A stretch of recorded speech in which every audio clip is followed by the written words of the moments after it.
పరిస్థితులకు తగ్గట్టుగా మారితేనే వ్యాపారంలో మనుగడ ఉంటుంది. అందుకే భారత్ మార్కెట్ పైనే దృష్టి పెట్టిన చైనా కంపెనీలు ఇప్పుడు ఎగుమతులకు భారత్ను కేంద్రంగా మార్చుకుంటున్నాయి. యూరోపియన్ యూనియన్, అమెరికా దేశాల్లో తమకు ఎదురవుతున్న ఆంక్షలను తప్పించుకునేందుకు చైనా కంపెనీలు భారత్లో తయారీకి జై కొడుతున్నాయి.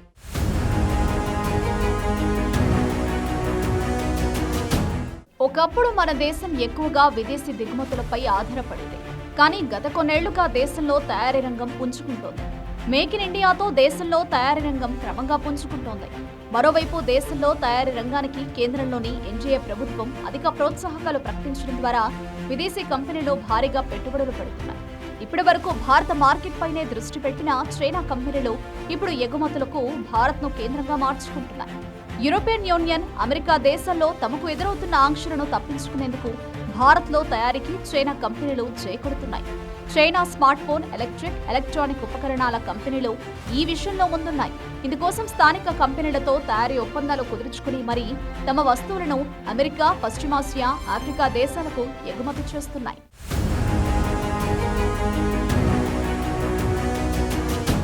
గతంలో అమెరికా, పశ్చిమాసియా, ఆఫ్రికా దేశాలకు చైనా, వియత్నాం నుంచి ఆయా ఉత్పత్తులు తరలి వెళ్లేవి.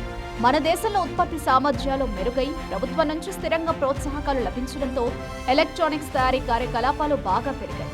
ఈ నేపథ్యంలోనే మన దేశంలోని చైనా యూనిట్లు కూడా ఇక్కడ నుంచి ఆయా దేశాలకు ఎగుమతులు చేస్తున్నాయి.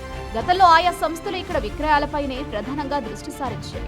2020 గాల్వన్ సరిహద్దు ఘర్షణల తర్వాత కేంద్ర ప్రభుత్వం చైనా కంపెనీల పెట్టుబడులను కట్టడి చేసింది.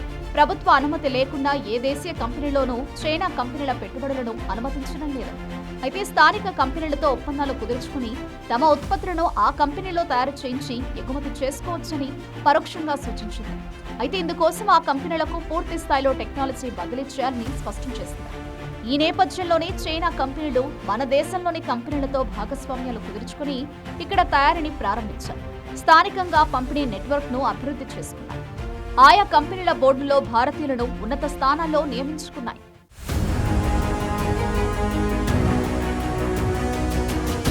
తొలిసారి ఒప్పో మొబైల్స్ ఇండియా 2023-24లో ఎగుమతుల ద్వారా 272 కోట్ల విదేశీ మారకాన్ని ఆర్జించింది. రియల్మీ మొబైల్ టెలికమ్యూనికేషన్స్ 114 కోట్లు ఆర్జించినట్లు రిజిస్టర్ ఆఫ్ కంపెనీస్ కు గత నెల 12న సమాచారం ఇచ్చింది.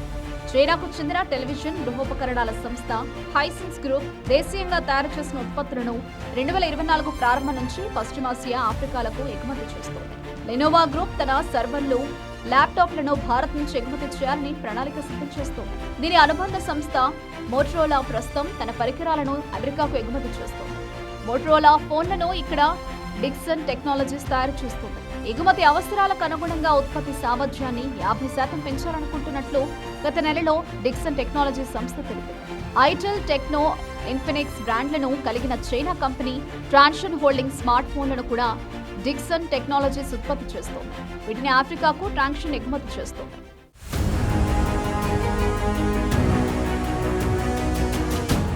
వివో, రియల్మీ, వన్స్, షియోమీ తదితర స్మార్ట్ ఫోన్ తయారీ సంస్థలు కూడా దేశీయ సంస్థలతో భాగస్వామ్యం కుదుర్చుకుని ఎగుమతులు ప్రారంభించారు. 2024-25లో మన దేశం నుంచి స్మార్ట్ ఫోన్ల ఎగుమతులు 55% పెరిగి $2,414 బిలియన్ చేరాయి. ఇందులో యాపిల్ ఐఫోన్ల విలువ $17.4 బిలియన్ కాగా మిగతావి ఎక్కువగా శాంసంగ్ స్మార్ట్ ఫోన్లు ఉన్నాయి.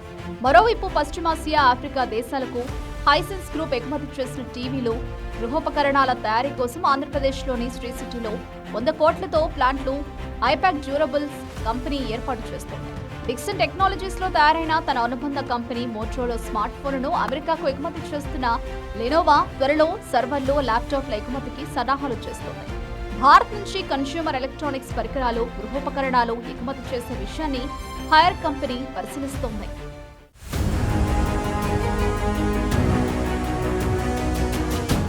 భారత్లోని దేశీయ కంపెనీలతో ఒప్పందం కుదుర్చుకొని చైనా కంపెనీలు తమ ఉత్పత్తులను అమెరికా, ఆఫ్రికా, పశ్చిమాసియాకు ఎగుమతులు చేయడం ప్రారంభించాయి.